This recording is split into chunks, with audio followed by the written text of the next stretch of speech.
And good morning, guys. Welcome back to the channel. You're back with the Midwest Express. Today, I want to talk to you guys a little bit about some of the changes that are going on with Walmart Spark, and also just kind of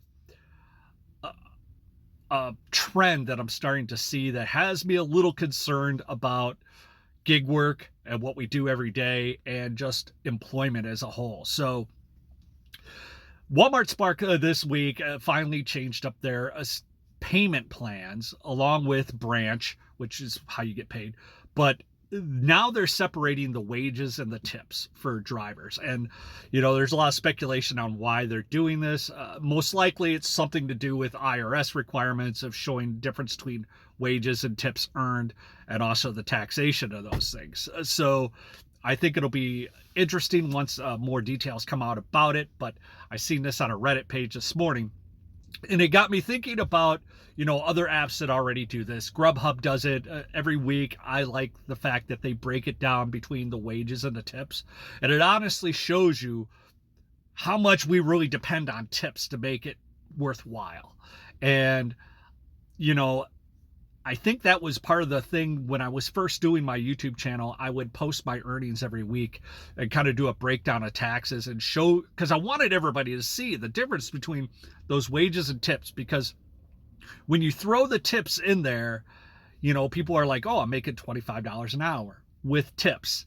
And it's important that you're seeing how much percentage of your earnings are actual tips.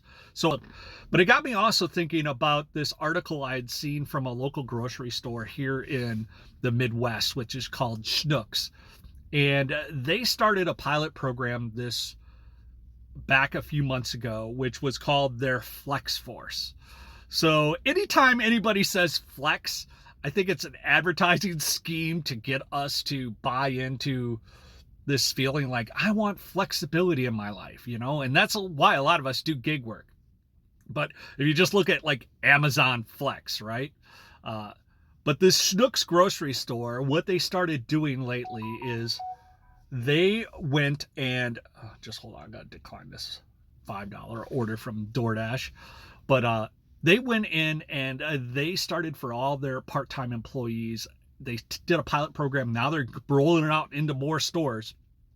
But for their part-time employees, they are doing like a scheduling deal where they could go online in the app and pick available slots to work. And it could be a 4-hour shift here or a 10-hour shift here and whatnot. And they, more or less, what they're doing is they're overhiring their part-time employees and then making them fight for the hours available.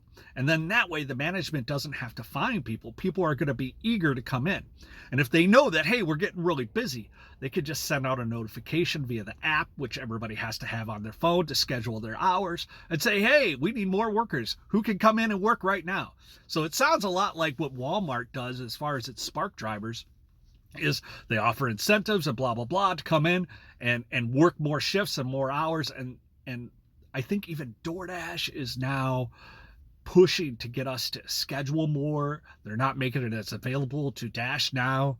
So it's kind of this new mantra that Schnucks is doing with their part-time employees and turning it into gig work, more or less. So I think this is a bad sign for us as just everyday workers that are looking for flexibility, that these companies are going to push more and more to just use people when they need them and then get rid of people when they don't. And I could see this model bleeding over into a lot of industries where, oh, it's really busy. Let's just send out a notification, say we need people to work. And when people are hungry, they will come in and work. So, and GrubHub's a good example, because GrubHub, if you're not their premier top drivers, right, in their premier program, and because you don't take every order and you act as an independent contractor, right? What GrubHub does is they only make available the blocks to work on a Saturday morning, and you got to log in, and like all the hours to work for the whole week get booked out in minutes. And imagine if grocery stores all went to this and they were just like, yeah, if you want to work, just sign in on Saturday morning at 10 o'clock and everybody's all signing at the same time and everybody's trying to get hours. And then they can hold you accountable. If you drop your work shift or whatever, you get so many strikes and then you're not hired by that company anymore. And they just get another part-time person to come in and keep doing it. And they could just go to more and more part-time workers and just build a workforce and don't have to tell people anything. Like, they could hire 150, they could hire 2%. They could oversaturate their market, 200% employees, and then just make everybody fight for the hours. And then that way they don't have to worry about, asking Johnny to come in and work, because if Johnny doesn't want to come in and work, that's fine. There's someone that will.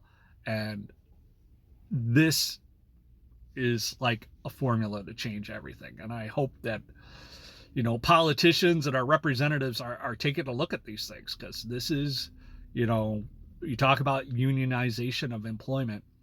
This is a good way to make sure that people never unionize and never get representation, is just keep everybody as a gig worker. So just kind of wanted to bring this up, get your guys' thoughts, leave your comments below, make sure you're liking, subscribing, and turn on the notifications so you guys get notifications every time I put out another video. Hopefully you guys have a great day, a great week, and we'll hit you on the next one.